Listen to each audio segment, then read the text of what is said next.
Hi students, this is Srinivas, Department of Botany. This video was shooted with cell phone camera. That's why I request you to use your earphones. I hope that you are doing well. Previous class we discussed about androecium, the male reproductive part. Today we are going to discuss the female reproductive part, gynoecium, megasporangium or ovule and embryo sac, that is period 4 out of 17 periods. What is gynoecium or pistil? The female reproductive part of a flower is called gynoecium.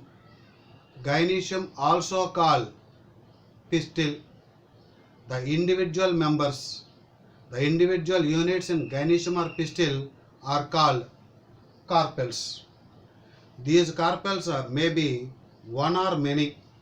So gynoecium, the individual members are called carpels.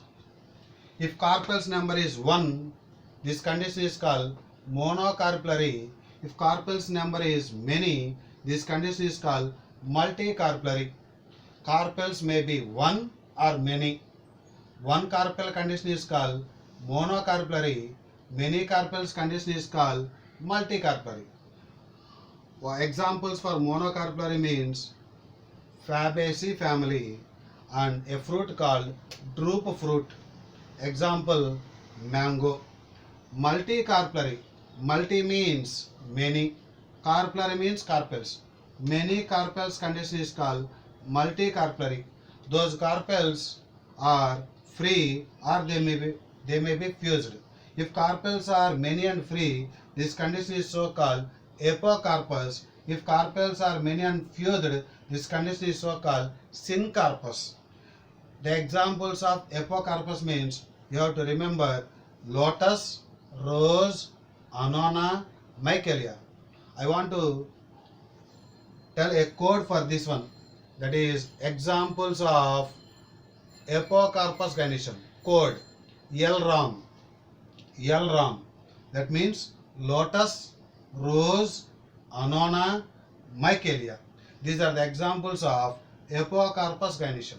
Syncarpus condition means many families, that is Solanaceae, Liliaceae, Brassicaceae or Brassica, Asteraceae family, etc.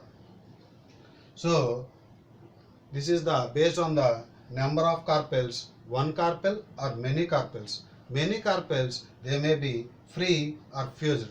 So this is the gynoecium or pistil. So how many parts the gynoecium may contain? 3 parts. This is ovary, this is style and this is stigma. How many parts the gynoecium will contain? 3 parts. Ovary, style, stigma. The basal bulged part, the basal swollen part of gynoecium is called ovary. The elongated slender part which arises from the terminal part of the ovary is called style. At the tip of the style, stigma is present. What are the functions of stigma? Stigma serves as platform for pollen grains. When pollen grains are transferred from anther, these pollen grains may fall on stigma. That means which part of the flower will receive the pollen grains means the stigma will receive the pollen grains. That means pollen grain receptivity part of the flower means we have to say stigma. Which part serves as landing platform for pollen grains means we have to say stigma. The cavity present inside the ovary. The cavity present inside the ovary is called ovarian cavity. Ovarian cavity, also called locule. Inside the ovary, ovules are born on a part called placenta. The vertical line is there, no? This vertical line is called placenta. On placenta, many ovules are born generally. This is the body of the ovule and this is the stalk. The stalk of the ovule is called funicle, also called funiculus. I want to recall all the stalks here. Stalk of the leaf is called petiole. Stalk of the leaflet is called petiolule. Stalk of the flower is called pedicel. Stalk of the inflorescence or stalk of the inflorescence axis is called peduncle. Stalk of the stamen is called filament. Stalk of the ovule is called funicle, also called funiculus. Again I am going to discuss about this one. The basal bulged part of the gynoecium, the basal swollen part of the gynoecium or pistil is called ovary. The long elongated slender part of the gynoecium is called style. At the tip of the style, the rounded body is called stigma. What is the function of stigma? It receives the pollen grains. Pollen grain receptivity part. It serves as landing platform for pollen grains. Ovules are born inside the ovary. The cavity present inside the ovary is called ovarian cavity, also called locule. Generally, the ovary may contain one ovule, or sometimes the ovary may contain many ovules. This is the general condition. This is the rare condition. So the ovary may contain one ovule in paddy, that is rice, Oryza sativa, wheat, triticum, mango, sunflower, and wind pollinated flowers. This is very, very important. Ovary may contain one ovule in paddy, wheat, mango, sunflower, and wind pollinated flowers. Ovary may contain many ovules means this is the general point, that is papaya, that is carica papaya, watermelon, orchids, and other many plants. So this is the hibiscus gynoecium. This is the ovary, this is the style, and this is the stigma. How many stigmas are present here? 5 stigmas. 1, 2, 3, 4, 5. Stigmas are 5 in number and stigmas are free. So number of stigmas in hibiscus 5. That means if stigmas are free means carpels number we may count. That is stigmas number 5 means carpels number also 5. This is the Pepper diagram. That is, see, this is the ovary part and this is the stigma. Is there any presence of style here? No. So that is in Pepper, what are the parts of gynoecium present? Ovary and stigma present. There is no style. So that is, this Pepper, stigmas are many means carpels many, multicarpellary syncarpous gynoecium. Syncarpous means carpels are fused here. Carpels fused condition is so called syncarpous gynoecium. And it has ovary and stigma and without style. This is very, very important. The gynoecium without style found in Pepper. Michelia. This is an example for Apocarpus gynoecium. Apocarpus examples, that is code is Elram, that is lotus, rose, annona, Michelia. So this is the Michelia diagram. These are the carpels. Each one is a carpel. How many carpels? Many carpels. Whether those are free or fused, free. Carpels are many and free. That condition is so called Apocarpus. Apocarpus gynoecium found in Michelia, that is multicarpellary Apocarpus gynoecium. So go through this once again.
Now I am going to explain about structure of ovule.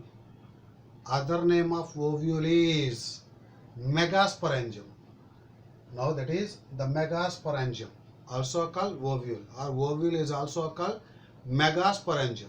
This is very important point. Ovule also called megasporangium. Microsporangium means, where do you find? Microsporangium is present inside the anther. Ovule also called megasporangium, but not microsporangium. Ovules born on placenta inside the ovary.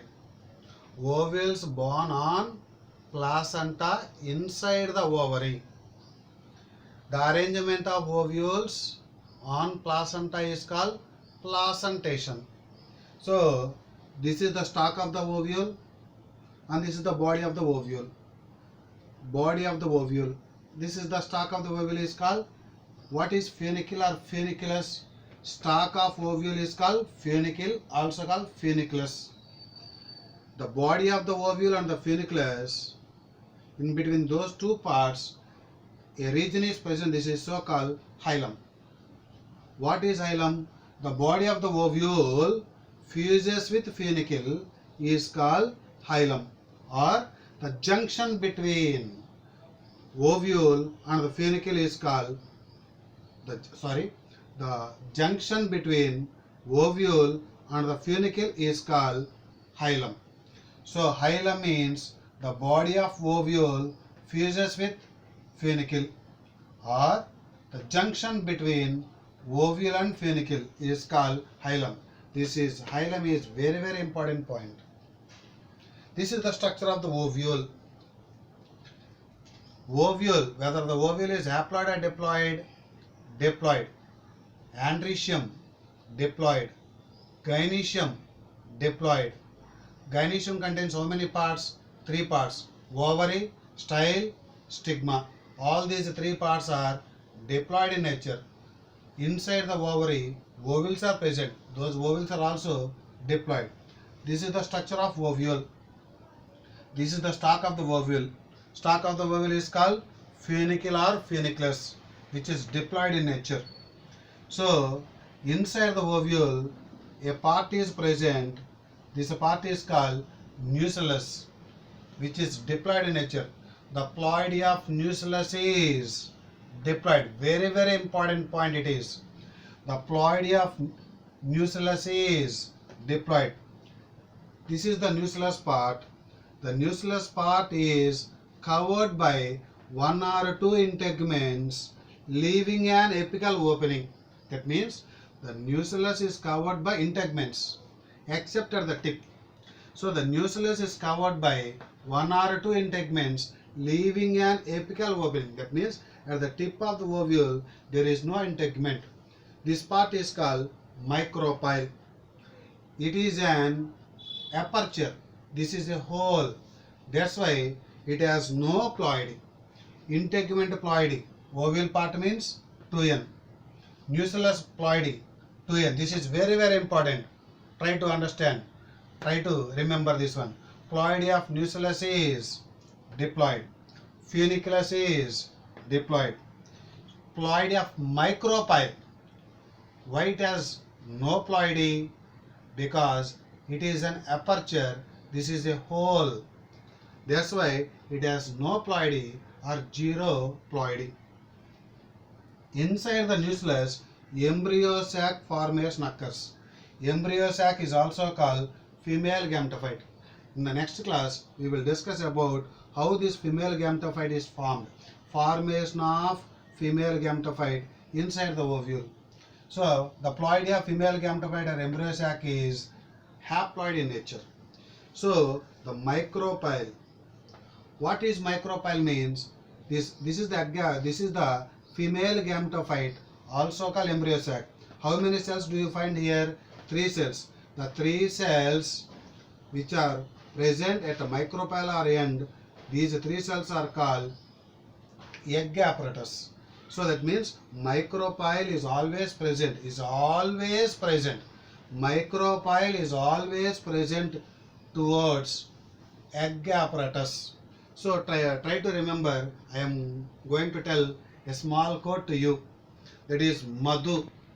Micropylar end. M means micropylar end. A means anterior end. D means distal end. U means upper end.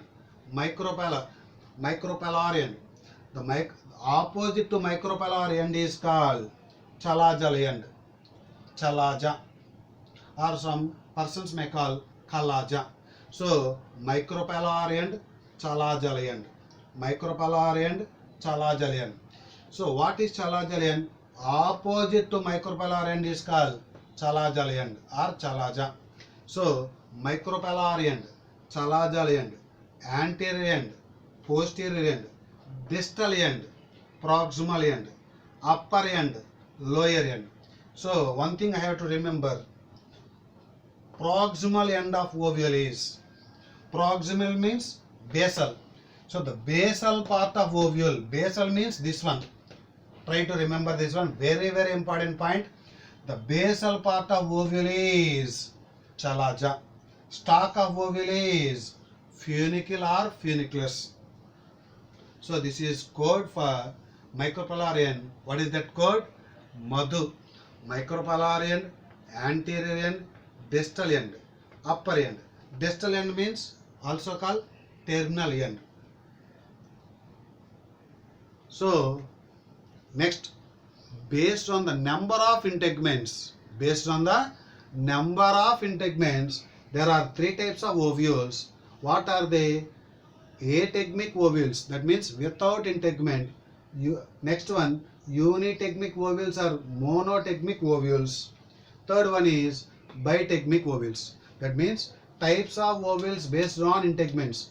Ategmic ovules, unitegmic ovules, bitegmic ovules. Ategmic ovules. A means without, tegmic means integument. So the ovule is without integument. So that is, integument is absent. See here, integument is absent means micropyle is also absent. That point you have also remember. Integument is absent. Micropyle is also absent. Naked nucleus. What is the outer part of the ovule in ategmic ovules means naked nucleus. Try to remember, this is not naked ovules. This is naked nucleus. Naked ovules are different from naked nucleus. Lastly, I will refer naked ovules, naked nucleus. Here, this is naked nucleus found in ategmic ovules. The ategmic ovules are found in parasitic plants. Parasitic plants like Loranthus. Loranthus is a parasitic plant. That means parasitic plants means which takes water, minerals and food materials from the host with the help of Hostoria. Those plants are called parasitic plants. Ategmic ovules. Next one, unitegmic ovules. The ovule is covered by how many integuments? That is only one integument. Single integument is present. If single integument is present, what do you call that integument name? After fertilization, integuments are converted into testa and tegument. If one integument is present, it is so called testa. So that is unitegmic ovules means single integument is present. That what do you call the single integument? Testa. Unitegmic ovules found in gamopetal of dicots. What does it mean? Gamo means fused. Petalae means petals. So petals are fused condition. That is so called gamopetalae. Gamopetalae means petals of fused condition. So examples, sunflower, second one is Datura, etc. Sunflower belongs to family Asteraceae. Datura belongs to family Solanaceae. And bitegmic ovules. Bitegmic ovules means two integuments present. Two integuments present. What are the two integuments? Outer integument called testa, inner integument called tegument. Outer, this integument later converts into seed coat after fertilization. So that is outer seed coat called testa, inner seed coat called tegument. Example, polypetalae of dicots and monocots. Polypetalae means petals are free. Example, in Fabaceae family, petals are free. A monocots family means Liliaceae. Another type of classification is also there, that is types of ovules based on the degree of curvature. Orthotropous ovules, anatropous ovules, campylotropous ovules. So first one is orthotropous ovules. Orthotropous ovule. That means these orthotropous ovules are also called straight ovules. What is the degree of curvature present here means degree of curvature is 0 degree. Here M means micropyle, C means chalaza, F means funiculus. Micropyle, chalaza and funiculus, they lie on same plane, same vertical line. Micropyle, chalaza and funiculus, those three parts on same vertical line. This condition is found in orthotropous ovule. Example, polygonum. Next, second one, anatropous ovule. Anatropous ovule means the ovule is inverted in position. That is, this ovule is also called inverted ovule. Why? Because the ovule is inverted. That's why it is so called inverted ovule. Here, degree of curvature is 180 degrees. Degree of curvature is 180 degrees. Here, degree of curvatures are very, very important. Try to remember. So, degree of curvature is 180 degrees. Here, raphe is present. What is raphe? Try to understand this one. See, this is the stalk of the ovule called funiculus, and this is the body of the ovule. Raphe means in some ovules the funiculus is very long. Funiculus is very long. So here the funiculus, this is the funiculus and this is the body of the ovule. The funiculus is very long and so it continues beyond the junction between body of the ovule is called hilum. So the funiculus continues beyond the hilum. See, this is the hilum.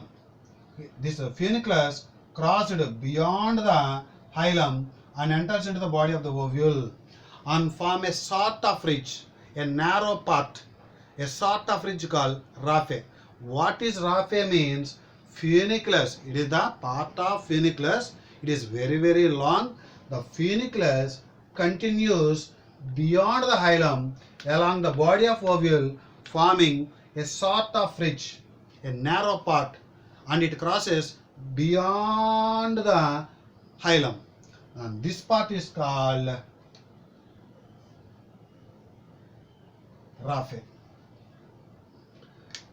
So this is the characteristic feature of sunflower family. Sunflower means which family? Asteraceae family.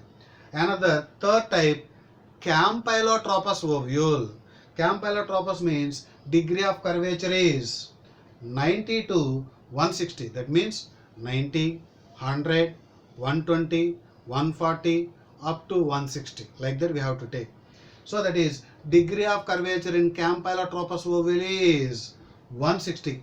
Here the embryo sac is slightly curved. Embryo sac means inside the ovule part. This one. This embryo sac is slightly curved. Embryo sac is slightly curved in. We have to say campylotropous ovule. Very, very important. 2 points I would recall. See, in the first two types of ovules, orthotropous ovule and anatropous ovule, the embryo sac position is straight. Straight embryo sac found in orthotropous ovule, anatropous ovule. Whereas in campylotropous ovule, what is the shape of embryo sac? Slightly curved embryo sac. That means like that. So that is slightly curved embryo sac found in. Very, very important point. Slightly curved embryo sac found in campylotropous ovule. Straight ovule found in. Straight ovule found in. That is both orthotropous and anatropous ovule. Though in anatropous ovule, straight ovule means what we have to understand, the body of the ovule bends like this. in degree of curvature is 180 degrees. Campylotropous ovule. The body of the ovule, first of all, it is right angles to funiculus, and the body of the ovule bends in such a way that the micropyle comes nearer to funiculus. See, here the body of the ovule is, orthotropous ovule is like this. Anatropous ovule means like this. Campylotropous ovule means like this. Somewhat.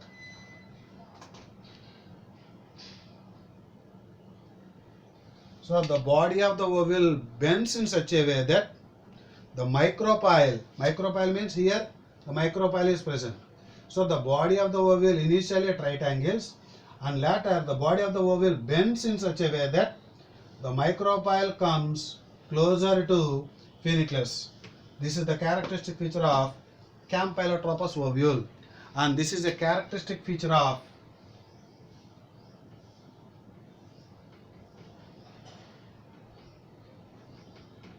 bean family. What is the bean family? Fabaceae. And based on the degree of curvature, so they may ask increasing order or decreasing order. Degree of curvature is 0 degree in orthotropous ovule.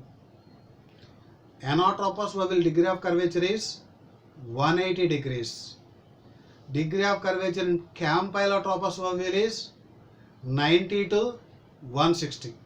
Based on these degree of curvatures, they may ask increasing order or decreasing order. So I am writing here orthotropous ovule is degree of curvature is 0 degrees, and campylotropous is degree of curvature is 90 to 160. Anatropous ovule is degree of curvature 180. So that means if we go like this, it is an increasing order. If we go like this is an decreasing order. So they may ask in whatever the way. So naked ovules are different from naked nucellus. Naked nucellus means what is absent? Naked nucellus means what is absent? See, this is the nucellus part. Naked nucellus means the nucellus part is exposed. That means integuments are absent. So naked nucellus are found in ategmic ovules. Ategmic ovules found in parasitic plants. Naked ovules means, see, gymnosperms. First of all, I want to give clarity between naked nucellus and naked ovules. This is the parasitic plant. This is the parasitic plant. This part is ovary, and this is the ovule. In this ovule, what type of ovule it is? Ategmic ovule. Ategmic ovule means without integument.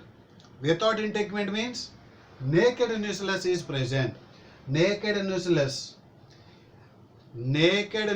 is found in parasitic plants. In that, what is absent? Integument is absent. Still there is the presence of ovary. Try to remember, naked nucellus is found in parasitic plants. It's true. In parasitic plants, integuments are absent. True. In parasitic plants, ovary is absent. False. In parasitic plants, ovary is present. What is absent in parasitic plants? Integuments of the ovule are absent. Did you understand? Now we are going to gymnosperms. In gymno means naked. Sperms means seeds. Naked ovules are naked seeds found in gymnosperms. naked ovules. After fertilization, ovules later converted into seeds. So that is, this is the megasporophyll. On the lateral sides of megasporophyll, ovules are born. Naked ovules. What is the term I said? Naked ovules. What are naked ovules? Where do you find the ovules normally? Means inside the ovary. Is there any presence of ovary here? No.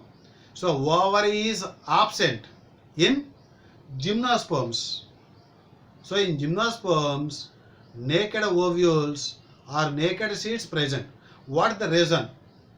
Ovary is absent or fruit is absent. So name the group in which fruit is absent and seeds are present means we have to say gymnosperms. And this we already know angiosperms. Ovules are born inside the ovary. That is, enclosed ovules are present in angiosperms. And this is the ovary.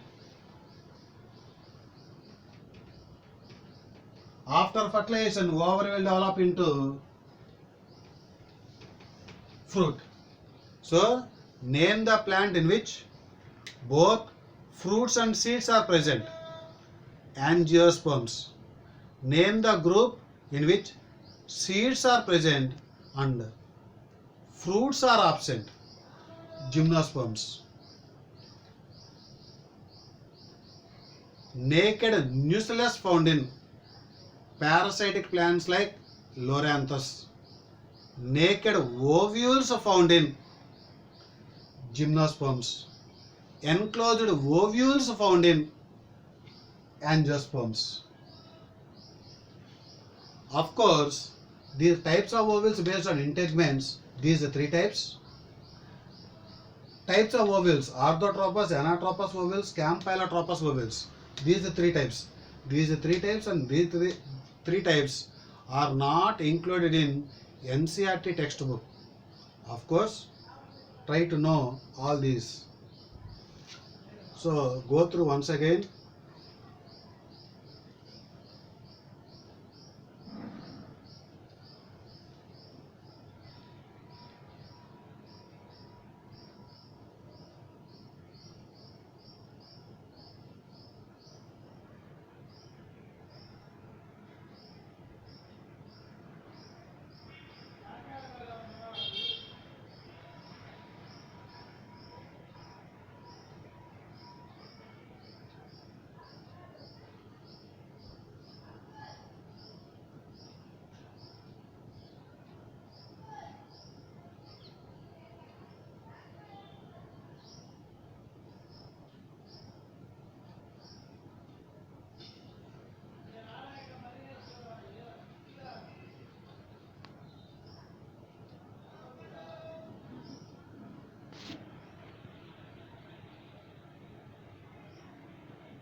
Okay, thank you very much.